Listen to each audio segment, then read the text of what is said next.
Record വേഗത്തിൽ Onam bumper lottery വിൽപ്പന. നമസ്കാരം, കൊട്ടാരക്കര മീഡിയയിലേക്ക് സ്വാഗതം. സംസ്ഥാന സർക്കാരിന്റെ തിരുവോണം ബെമ്പർ ലോട്ടറികളുടെ വിൽപ്പന റെക്കോർഡ് വേഗത്തിലാണ് നടക്കുന്നത്. അച്ചടിച്ച 40 ലക്ഷം ടിക്കറ്റുകളിൽ 36,41,328 ടിക്കറ്റുകൾ നിലവിൽ വിറ്റുപോയി.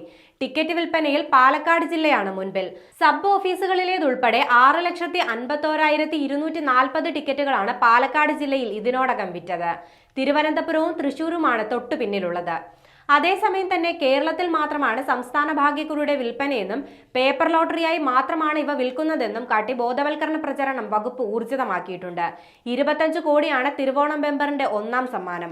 രണ്ടാം സമ്മാനം 1 കോടി രൂപ വീതം 20 പേർക്ക് ലഭിക്കും.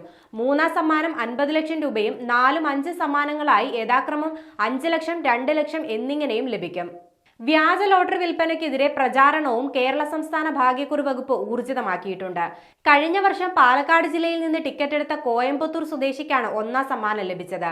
തൊട്ടു മുൻപത്തെ വർഷം തിരുവനന്തപുരം സ്വദേശിക്കായിരുന്നു ഒന്നാം സമ്മാനം.